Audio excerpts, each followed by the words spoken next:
아침에 일어났는데 눈앞에 까만 실 같은 게 떠다니더라고요. 처음엔 먼지인 줄 알았는데 눈을 깜빡여도 그대로 있어요. 혹시 이런 경험 있으신가요? 이건 바로 우리 눈이 보내는 경고 신호입니다. 절대 무시하면 안 되는 이유가 있어요. 잘못하면 실명까지 갈 수 있거든요. 안녕하세요. 30년간 안과 전문의로 일하고 있는 의학 박사 김한과입니다. 오늘은 많은 시니어분들이 겪고 계시지만 정확히 모르고 계신 비문증에 대해 말씀드리려고 합니다. 우선 이 영상이 도움이 되셨다면 구독과 좋아요 버튼을 눌러주시고 알림 설정까지 해주시면 더욱 유용한 건강 정보를 놓치지 않고 받아보실 수 있습니다. 끝까지 집중해서 시청하시고 무병장수 만수무강하세요. 제가 진료실에서 만나는 70대 이상 어르신들 중 80% 이상이 이런 말씀을 하십니다. 선생님, 눈앞에 벌레가 날아다녀요. 잡으려고 해도 안 잡혀요. 어떤 분은 머리카락 같은 게 계속 보여요 라고 하시기도 하고요. 이게 바로 비문증입니다. 의학용어로는 날파리증이라고도 하죠. 왜 이런 이름이 붙었을까요? 정말 날아다니는 파리처럼 보이기 때문입니다. 그런데 여러분, 이 비문증이 단순히 나이가 들어서 생기는 자연스러운 현상이라고만 생각하시면 큰 오산입니다. 때로는 심각한 눈 질환의 첫 번째 신호일 수 있거든요. 우리 눈을 계란에 비유해 볼까요? 계란 흰자처럼 투명한 젤리 같은 물질이 눈 속을 꽉 채우고 있는데 이게 바로 유리체입니다. 젊을 때는 이 유리체가 맑은 물처럼 투명해요. 하지만 나이가 들면서 이 유리체가 변화를 겪게 됩니다. 마치 오래된 젤라틴이 덩어리지는 것처럼 유리체도 서서히 덩어리가 생기기 시작해요. 이 작은 덩어리들이 망막의 그림자를 만들어내는 거죠. 그래서 우리 눈에는 까만 점이나 실처럼 보이는 겁니다. 그런데 여기서 중요한 건 모든 비문증이 같지 않다는 사실입니다. 잠깐 후에 말씀드릴 위험한 비문증의 신호를 꼭 기억해 두시기 바랍니다. 일반적인 비문증은 어떨까요? 대부분 한두 개 정도의 작은 점이나 실 모양으로 나타납니다. 눈을 움직이면 함께 움직이고 밝은 곳에서 더 잘 보이죠. 이런 경우는 크게 걱정하지 않으셔도 됩니다. 하지만 제가 30년간 진료하면서 놓치면 안 되는 위험 신호들을 발견했습니다. 이걸 놓치면 정말 큰일 날 수 있어요. 첫 번째, 갑자기 비문증이 심해졌을 때입니다. 어제까지만 해도 한두 개였는데 오늘 갑자기 10개에서 20개가 보인다면 이건 망막에 문제가 생겼을 신호일 수 있습니다. 두 번째, 번쩍임이 함께 나타날 때입니다.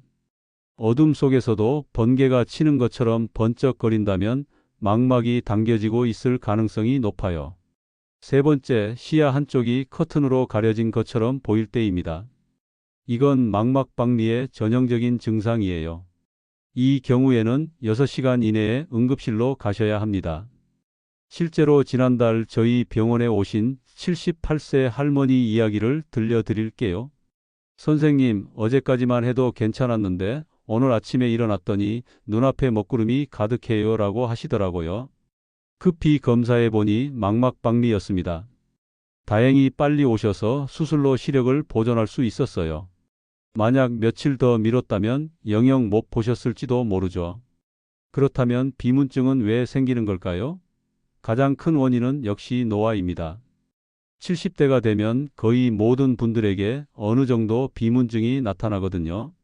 하지만 젊은 사람에게도 비문증이 생길 수 있어요. 고도근시가 있거나 당뇨병이 있거나 고혈압이 심한 경우에는 40대에서 50대에도 나타날 수 있습니다. 특히 당뇨병 환자분들은 더욱 주의하셔야 해요. 당뇨망막병증으로 인한 출혈이 비문증으로 나타날 수 있거든요. 이 경우에는 단순한 노화와는 완전히 다른 문제입니다. 그럼 이제 여러분이 가장 궁금해하실 치료법에 대해 말씀드릴게요. 안타깝게도 일반적인 비문증에는 특별한 치료법이 없습니다. 하지만 포기하실 필요는 없어요. 우선 적응하는 것이 중요합니다. 처음에는 신경 쓰이지만 시간이 지나면 뇌에서 자동으로 무시하게 되거든요. 마치 코끝이 항상 시야에 있지만 평상시에는 의식하지 못하는 것처럼 말이에요. 하지만 일상생활에서 할 수 있는 관리법들이 있습니다. 잠시 후에 자세히 알려드릴게요. 그런데 여기서 잠깐, 혹시 레이저 치료나 수술로 비문증을 없앨 수 있다는 광고를 보신 적 있으신가요? 이에 대한 진실도 함께 말씀드리겠습니다. 일상관리법부터 말씀드릴게요. 첫 번째, 눈을 비비지 마세요. 눈을 비비면 유리체가 더 흔들리면서 비문증이 더 심해 보일 수 있어요. 두 번째, 밝은 곳에서 책을 오래 보는 건 피하세요. 밝은 빛에서는 비문증이 더 선명하게 보이거든요. 조금 어두운 곳에서 읽으시는 게 편할 거예요. 세 번째, 혈압과 혈당 관리를 철저히 하세요. 이 두 가지가 조절되지 않으면 망막혈관에 문제가 생겨서 더 심한 비문증이 나타날 수 있습니다. 네 번째, 눈 건강에 좋은 영양소를 섭취하세요. 루테인, 지아잘틴, 오메가3, 비타민 A, C, E가 도움이 됩니다. 특히 시금치, 브로콜리, 당근, 블루베리 같은 음식을 드시면 좋아요. 그런데 시중에는 비문증 치료법이라며 여러 가지 방법들이 나와 있더라고요. 과연 효과가 있을까요? 레이저 치료의 경우 유리체 혼탁을 레이저로 깨뜨리는 방법인데요. 일부 환자에게는 도움이 되지만 모든 경우에 적용할 수는 없어요. 특히 망막 근처에 있는 혼탁은 레이저로 치료하기 어렵습니다.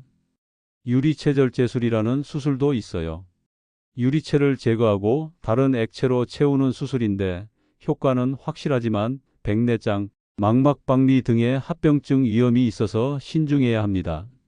제 경험으로는 일반적인 비문증은 치료보다는 적응과 관리가 더 중요하다고 생각해요. 그럼 비문증을 예방할 수는 없을까요? 완전한 예방은 어렵지만 진행을 늦출 수는 있습니다. 가장 중요한 건 정기적인 안과 검진입니다. 특히 50세 이상이시라면 1년에 한 번은 꼭 받으세요. 당뇨나 고혈압이 있으시다면 6개월마다 받아보시는 게 좋습니다. UV 차단도 중요해요. 강한 자외선은 유리체 노화를 촉진시킬 수 있거든요. 외출할 때는 선글라스를 꼭 착용하시기 바랍니다. 금연도 필수입니다. 담배는 눈의 혈관을 손상시켜서 여러 가지 안질환의 원인이 되거든요. 적절한 운동도 도움이 됩니다. 규칙적인 유산소 운동은 눈의 혈액순환을 개선시켜서 전반적인 눈 건강에 좋아요. 그런데 여기서 중요한 건 비문증이 있다고 해서 너무 스트레스 받지 마세요. 스트레스는 오히려 증상을 더 심하게 느끼게 만들거든요. 대신 긍정적으로 생각해 보세요. 비문증이 있다는 건 여러분의 눈이 아직 살아있다는 증거예요. 완전히 실명한 사람은 비문증도 느낄 수 없으니까요. 하지만 절대 잊지 마셔야 할 것이 있습니다. 갑작스러운 변화가 있을 때는 반드시 병원을 찾아가세요. 별거 아니겠지 하면서 넘기시는 분들이 너무 많아요. 하지만 눈은 한번 손상되면 원래대로 돌아가기 어려운 장기입니다. 특히 이런 증상이 나타나면 즉시 병원에 오세요. 갑자기 비문증이 늘어났을 때, 번쩍임이 심해졌을 때, 시야 일부가 가려질 때, 이런 경우에는 하루도 미루시면 안 됩니다. 실제로 저희 병원에서 경험한 사례를 하나 더 말씀드릴게요. 85세 할아버지께서 눈앞에 커튼이 내려온 것 같다며 오셨는데 망막박리 초기 단계였어요.